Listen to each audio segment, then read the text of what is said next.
그녀는 자신이 죽는다는 생각을 해보았다. 왠지 죽어가도 죽지 말아야겠다는 생각이 들지 않았다. 빛나는 한 인간의 섬광이 자신의 신부를 사정없이 찌르고 말았다는 생각이 들었고, 그것을 생각하면 왠지 자신에게는 여한이 없을 듯 했다. 그러나 그가 결코 완벽하게 자기의 차지가 될 수는 없었다. 그를 완전하게 수용했으나 그것은 절대적으로 한시적이라고 생각했다. 그녀에게는 그 이상의 배짱은 없었다. 그녀 자신 무한히 자유롭고 새은 배짱을 가지고 있는 듯이 생각하고 있었으나 그녀는 여태껏 곱고 양심적인 소녀 취향의 여인인지도 몰랐다. 그녀는 가까스로 일어나 병원으로 갔다. 뭔가 아직은 이 지상에 할 일이 있는 듯 생각되었다. 누군가가 자기를 간절히 필요로 하고 있는 듯이 생각되었다. 누구일까? 그가 누군지 금방 생각이 되지는 않았다. 서울의 가족들에게서는 여전히 아무런 연락도 오지 않았다. 그녀가 여기에 와 있다는 사실을 알지 못하고 있는지도 몰랐다. 안다고 하더라도 주소를 몰라 연락을 취하지 못하는지도 모를 일이었다. 아니면 여러 가지 사정을 감안하여 어떤 행동을 취하지 못하고 가만히 있는지도 몰랐다. 언니가 남미 전역에 걸친 긴 선교 활동을 마치고 돌아왔다. 그녀는 동생의 눈치를 보면서 그간의 상황에 대해서 물어보았다. 얼굴이 좋지 않구나. 무슨 일이 있었냐? 아니야, 무슨 일은. 적응이 잘 되지 않아서 조금 고생했어요. 참, 나도 교회에 나가기로 했어요. 꽤 여러 번 나갔어요. 그래? 그거 참 듣던 중 반가운 소리로구나. 그래, 목사님 설교는 잘 알아듣니? 아직은 눈치로 조금 알아들어요. 그럴 게야. 목사님 설교를 어느 정도 알아들으려면 최소한 2년은 걸릴 거야. 엄마는? 잘 계세요. 매주 찾아뵀었죠. 내가 싫지 않다면 한 열흘 후에 남미 순회 전도 여행을 다시 떠나기로 되어 있는데 같이 가지 않으련? 언니도 참, 내가 무슨 전도 일을 할 수 있나요? 신앙심이 전혀 없는데. 그냥 같이 다니는 거지 뭐. 홍영이는 여러 가지 여건의 어려움이 있었으나 결국 언니의 청을 따르기로 했다. 자신을 끈질기게 따라붙는 몇 가지 생각의 갈래에서 헤어나기 위해서였다. 남아메리카는 아직 미지의 대륙으로 남아있었다. 비행기의 유리창으로 내려다본 남아메리카 대륙은 조언의 끝없는 연속이었고 울창한 살림의 거대한 전시장이었다. 언니는 저번 여행에서 이 대륙의 태평양 연안 쪽을 여행하였다고 했다. 이번에는 대서양 쪽을 여행할 작정이라고 했다. 낯선 곳이지만 언니를 따라 길고 먼 여행을 하는 것도 나쁘지 않을 것 같았다. 혓바닥이 잘 아무러 붙지를 않아 큰 고생을 하였다. 그러나 지금은 깨끗해졌다. 그녀 자신이 왜 그런 짓을 했는지 도무지 그 이유를 알 수 없었다. 그것이 얼마나 위험한 짓인가를 그녀 자신 잘 알고 있지 않았던가. 그것은 참으로 알 수 없는 일이었다. 부에노스아이레스에서 근 한 달을 보낸 후 리우데 자네이루로 옮겼다. 어디를 가나 한국 사람들은 많이 있었다. 그들의 소재와 이름, 가족관계, 직업, 나이 등이 그곳 주재 공간에 자세히 파악되어 있었다. 선교 대상자들을 꼭 그곳의 코리언들에 제한하는 것이 아니었기에 폭넓게 사람들을 만날 수 있었다.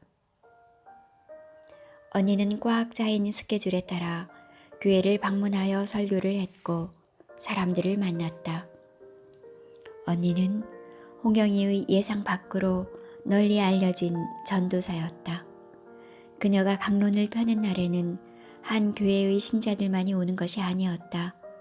그 교회의 주변 교회에서도 많이들 몰려들었다. 홍영이는 언니를 따라다니는 나날이 즐거웠고 만나는 사람들이 다들 반가웠고 낯선 대륙의 풍물이 신기롭게 생각되었다. 그러나 역시 언니의 그 철두철미한 신앙심에는 도저히 따를 수가 없었다. 인간의 자유로운 상상력을 신앙심의 굳은 벽으로 차단하고 인간 존재를 원죄 의식적인 차원에서 보고 있는 그녀의 강론은 홍영이에게 알 수 없는 황량함과 공포심을 주었다. 인간 존재는 신의 조화에 의한 필연적인 것이 아니라 생물의 생명 현상에 따른 우연적일 뿐이라고 그녀는 생각하고 있었다. 그러나 그 우연적인 존재는 일단 생명을 부여받은 이상 절대의 자유와 상상력 그리고 행동을 추구할 권리를 가지고 있다고 믿었다. 영희야, 너 무슨 일인지는 모르겠다만 주를 좀 더 열심히 믿고 더 열심히 기도해라. 내가 보건대 너의 영혼은 괴로움의 행로를 방황하고 있는 것 같구나. 그게 잘 되지를 않아요. 인간은 신앙이 없으면 절대 고뇌와 방황의 늪에서 헤어날 수가 없어. 하지만 고뇌와 방황이 인간의 본질이 아닐까요? 그들은 여행 도중에 가끔 이런 말을 나누곤 했다. 비행기 안에서나 자동차의 뒤 시트에 앉아 혹은 호텔방에서 언니는 동생을 온전한 신앙의 세계로 끌어들이려고 했다. 그러나 일행 중의 선교사이던 호세 씨는 언니만큼 경직된 신앙관을 가지고 있지는 않았다. 그는 인간의 절대적인 자유를 인정하지 않았으나 신의 테두리 속에서 인간은 사유의 자유와 행동력의 재량권을 가져야 한다고 생각하고 있었다. 그의 이런 생각은 신자들에게 환영을 받는 듯 했으나 역시 신앙의 절대성을 강조하는 언니의 그것에 비해 선풍적이지 못했다. 홍 선생님, 신앙은 인간에게 지옥이어서는 안 됩니다. 그것은 인간의 이상이어야 합니다. 나는 홍 선생님이 왜 철저한 신앙을 가지지 못하는지 알 것 같습니다. 신심이 부족한 때문이겠죠 뭐. 호세 씨는 어쩌면 자유신앙인인 것 같아요. 자유신앙인이라니요. 호세 씨 자신의 자유를 위하여 신앙을 가지는 사람 말이에요. 신앙 자체에 자신의 자유를 희생시켜 버리는 것이 아니고 말입니다. 그런 점이 다소는 있는 것 같습니다. 나는 절대신앙에는 자신이 없어요. 리우에서 선교활동을 끝낸 일행은 수리남으로 올라갔다. 남국의 정취가 물씬 풍기는 아름다운 고장이었다. 홍영이는 목회일이 끝나면 호세 씨와 같이 거리 구경을 나서곤 했다. 스페인의 바르셀로나가 고향인 호세 씨는 이윤의 경력이 있음을 고백했다. 아내의 지나친 허영과 사치에 견디지 못하고 이혼했다는 것이었다. 여자가 얼마나 지독한 허영의 덩어리인가 하는 사실을 깊이 깨달았습니다. 정말 여자라면 심리만이 내빼고 싶은 마음뿐입니다. 왜 그렇게 생각하세요? 여자들 전체에 대한 모독이에요. 허영이란 결국 뭘 말씀하시는 거죠? 그건 결국 여자다운 것을 잊어버리고 그 이상의 것을 꿈꾸고 바란다는 뜻이 아닐까요? 여자다운 것을 잊어버린다는 말은 결국 복종심을 가지고 있지 않다는 뜻일 테죠? 아닙니다. 나는 홍 선생님이 방금 말씀하신 대로 자유신앙인입니다. 여자도 사유의 자유와 행위의 자유가 있다고 생각합니다. 내가 여기서 말하는 허영심이란 물질적인 사치를 말합니다. 여자가 물질의 사치에 빠지면 정말 걷잡을 수 없는 결과를 낳는다고 생각합니다. 이 세상 무엇보다도 물질이야말로 여자의 심원을 흔들 수 있다고 생각하게 되었습니다. 그런 측면도 있겠지만 그것이 전부는 아니에요. 그럼요. 홍 선생님 같은 분은 너무 정신주의자인 것 같아요. 정신주의자. 그럴지도 모른다. 그러나 나는 정신주의자는 아니다. 나는 오히려 정신과 육체를 합친 영육주의자인 것 같다. 정말 자신은 왜 이렇게도 연기를 잊지 못하는가? 그와 헤어진 지 벌써 얼마인가? 지금도 느닷없이 그를 생각하게 되고 그럴 때면 가슴을 애는 듯한 전율과 밀물처럼 밀어닥치는 그리움을 느끼게 된다. 깨끗하다, 강력하다, 철두철미하다, 변하지 않는다, 파괴적이다 등등의 이미지와 연길의 모습은 연결되어 있었다. 게다가 그는 영원히 향기로운 존재인 것 같이 느껴졌다. 호세 씨의 영혼은 능숙하지 않았다. 그래서 홍영이가 알아듣기는 편리했다. 코수염을 멋있게 기른 그는 알지 못할 이국적인 멋을 풍겼다. 그는 그녀가 상상하지 못할 만큼의 친절을 베풀었다. 그는 오히려 그녀에게 쩔쩔맨다고 할 정도로 저자세로 나왔고 친절하게 굴었다. 그녀는 호세 씨와 어울리는 것이 싫지 않았다. 그는 무엇보다도 남성이었고 이국인이었다. 충분히 그와의 대화는 그녀에게 즐거움을 줄 수 있었다. 언니는 상관하려 하지 않았다. 그것은 참으로 그 누구도 따라올 수 없는 먼 피신이었다. 그가 원한다면 그의 고향인 바르셀로나에도 가보고 싶었다. 수리나무 야자수 늘어진 해변가 호텔에서 그와 하룻밤을 지낸 홍영이는 뭔가 새로운 세계가 자신의 눈앞에 전개되고 있음을 느꼈다. 그녀는 어쩌면 이제 죽지 않고 이 지상에서 살아갈 수 있게 될는지도 모른다는 생각이 들었던 것이다. 그의 구애는 눈물을 머금은 진지한 것이었다. 그의 마음을 조금도 의심할 수 없었다. 3개월에 걸친 그와의 공동생활은 그의 인간 됨됨이를 충분히 알 수 있게 해주었다. 홍 선생님을 받들고 존경하고 사랑할 수 있게 허락해 주십시오. 저의 모든 것을 바쳐 당신을 받들고 사랑하겠습니다. 주께서도 우리들을 축복해 주실 것입니다. 우리들이 넓으신 주의 품 안에 있음을 저는 잘 알고 있습니다. 그는 그녀의 어깨를 감싸 안았고 입술을 찾았다. 벼랑에 선 자기를 살려줄 사람이 나타났다는 생각이 그녀의 내리를 흘렸다. 그의 콧수염에서는 향긋한 냄새가 피어올랐고 또 그것은 무한히 부드러웠다. 그녀는 그의 콧수염 속에다 자신의 얼굴을 묻었다. 그들은 로스앤젤레스로 귀환하는 대로 서로의 짐을 합치기로 했다. 이제는 정말 갈 때까지 가버리는 것이었다. 뿌리를 놔두고 날아온 것이 아니었다. 뿌리째 뽑아들고 낯선 땅으로 떠나가는 것이었다.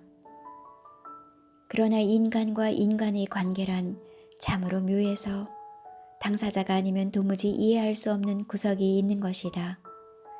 홍영이는 호세 씨를 만나면 이상하게 영혼의 위무를 느끼는 것이었다. 그것은 왜일까? 호세 씨의 정성이 지극한 때문일까? 그가 풍기는 이국적인 매력 때문일까? 그의 달관한 듯한 인생관 때문일까? 이런 재반 이유 중 그 하나 때문만은 아니다. 그것들이 전부 그 이유가 된 듯하다. 그러나 무엇보다도 그녀를 홀가분하게 하는 것은 그녀는 이제 한반도에서 죽지 않은 채로 영원히 떠나갈 수 있다는 사실인지도 몰랐다. 한반도. 그녀 자신 너무나 그리운 땅이다. 처녀 시절에 그곳을 떠나기 싫어서 가족의 이민 행렬에서 혼자 빠지지 않았던가. 얼마나 부모님들의 속을 태웠던가. 그러나 지금은 정말 이 그리운 땅이 영원히 돌아갈 수 없는 곳으로 되고 말았다. 동생의 결심을 들은 언니는 쓰다 달다 말이 없었다. 동생이 하고 싶다는 대로 내버려 두는 수밖에 다른 방법은 없었다. 수리남에서의 선교 활동을 끝내고 로스앤젤레스로 귀환했을 때 이 거대한 시가지는 눈에 덮여 있었다. 겨울이 찾아와 있었다. 남쪽 적도 지역을 돌고 온 그들이었기에 주위가 아주 맵게 느껴졌다. 언니와 영희 그리고 호세 씨는 일단 강변 아파트로 몰려갔다. 우선 주위를 피하고 나서 어떻게 생각을 해볼 작정이었다. 귀환할 시기의 기후를 생각하지 않고 떠났기 때문에 그들은 전부 한여름의 옷차림이었다. 큰 눈에 몸이 좀 여인 편인 호세 씨는 특히 주의를 탔다. 아파트의 수희가 여러 장의 우편물을 건네주었다. 그동안 여기저기서 온 우편물들을 모아두었다가 전해준 것이었다. 우편물을 아파트 안으로 가지고 들어와 무심코 하나하나 넘겨보던 영희는 놀라운 편지 한 장을 발견했다. 그것의 발신인 주소는 씌어있지 않았고 다만 김영길 이란 이름만이 쓰여 있었다. 영길이가 여기에 편지를 보내다니 정말 믿을 수가 없었다. 선생님, 그간 안녕하신지요? 저는 잘 있습니다. 이번 가을에 결혼을 했습니다. 지금 저는 직장에 나가고 있습니다만 일이 손에 잡히지를 않는군요. 아내는 아기를 가졌습니다. 그곳에서 선생님이 나가시는 교회에 다니다가 귀국한 사람이 있어서 주소를 알게 되었습니다. 다시 뵐 날만을 기다리면서 살아가고 있습니다. 12월 1일 김영길 드림. 편지는 아쉬움을 끄지 못한 채 끝나버리고 말았다. 세상은 참으로 넓고도 좁았다. 자신의 주소가 그렇게 쉽게 영길에게 알려질 수 있다니 도무지 믿어지지가 않았다. 강철같이 강하지만 손보다 더 부드러운 영길이기에 정말 잊을 수가 없었다. 그러나 그녀가 죽기를 결심하고 그를 떨쳐버린 결과가 지금 잘 드러나고 있었다. 그가 여태껏 자기를 기다린다고 했지만 그것은 아직 헤어진 지가 오래되지 않아서 하는 말일 것이다. 조금 더 세월이 지나면 그는 나를 완전히 잊어버리게 될 것이다. 그녀는 양주병을 들고 와 호세 씨와 몇 잔을 나누었다. 그가 풍기는 알 수 없는 이국적 기운은 그녀를 황홀하게 했다. 그녀는 자신이 감정에 솔직하고 싶었고 그것을 정직하게 따라야 한다고 자신에게 타일렀다. 그날 밤 간단한 짐을 꾸려가지고 언니의 차를 타고 호세 씨의 아파트로 옮겼다. 호세 씨는 도무지 믿어지지 않는다는 투로 행복에 겨워했다. 뿌리를 뽑아 다른 데로 옮겨버림으로써 살아갈 토양과 기후를 완전히 바꾸어 버리는 것이었다. 그래야만 자신과 영길은 살아남을 수 있을 것만 같았다. 그 외에는 백약이 무효인 듯 했다.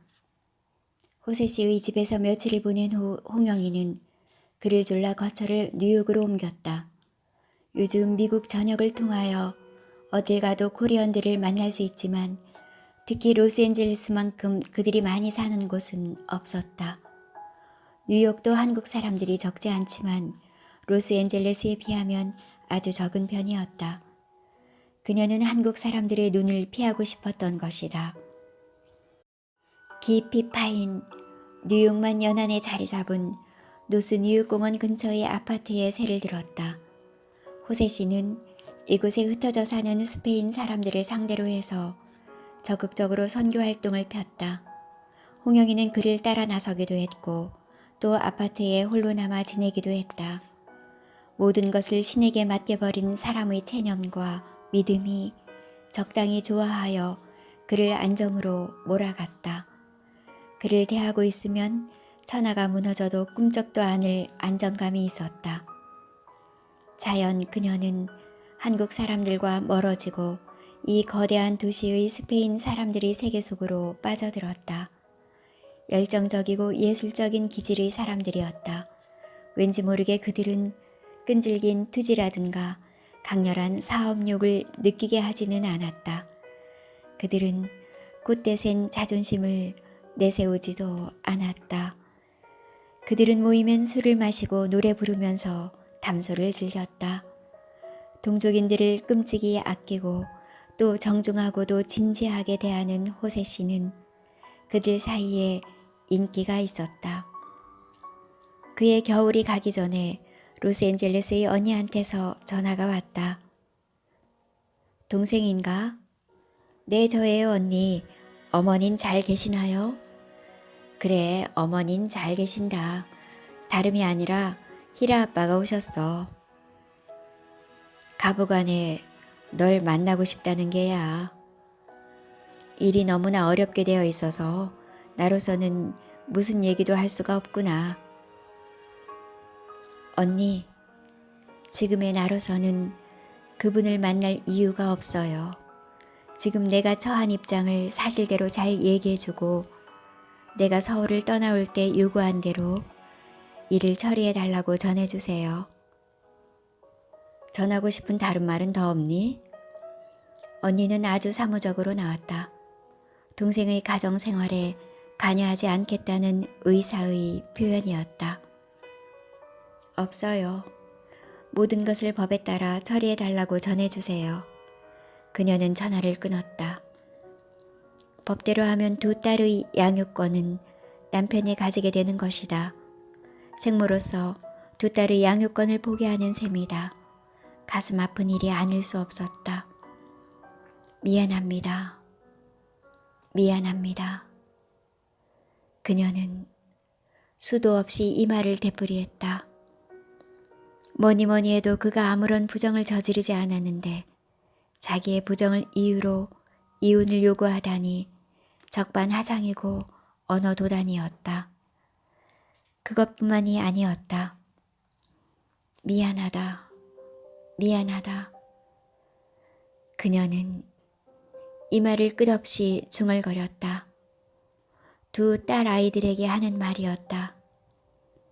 아, 내가 왜 이 모양이 되었는가? 이 끝없는 유랑의 삶은 과연 제대로 끝맺음을 할 수 있을 것인가? 그러나 앉아서 죽을 수는 없다. 이 세상 어디든 흘러가는 데까지 흘러가 보자. 죽기 아니면 살기다. 영희야, 히라 아빠가 잠시라도 통화를 원한다. 아니에요, 아니에요. 그만두세요. 할 말이라곤 한마디도 없어요. 그녀는 전화기를 내려놓고 말았다. 이것으로써 남편과 두 딸들과의 관계는 어쩌면 영원히 끊어져 버렸는지도 모른다는 생각을 하니 뜻하지 않게 울음이 복받쳐 올라왔다. 사진반을 맞지 말았어야 하는 건데, 사진반을 맞지 말았어야 하는 건데. 그녀는 흐르는 눈물을 닦을 생각도 않고 자신의 가슴을 쾅쾅 치는 것이었다. 영희, 왜 그래요? 무슨 일이 났습니까? 누가 죽었나요? 너무 걱정하지 마십시오. 주님이 다 보살펴 줄 것입니다. 호세 씨는 쩔쩔매면서 그녀의 무릎 밑에 꿇어앉아 눈치를 살폈다. 아무것도 아니에요, 호세 씨. 바르셀로나에는 언제 가나요? 날 그곳으로 데리고 가주세요. 바르셀로나, 내 고향 바르셀로나. 영희가 거길 가보고 싶다니. 걱정 말아요. 이번 마이애미로 선교 여행을 갔다 오면 이제 올해 스케줄은 끝나게 되니 우리 같이 떠나기로 합시다. 그는 벌써 일어나 홍영이의 물결치는 어깨를 끌어안았다. 그녀는 호세 씨의 전도 여행에 따라 나섰다. 그는 틈틈이 그녀를 위하여 기도하였다.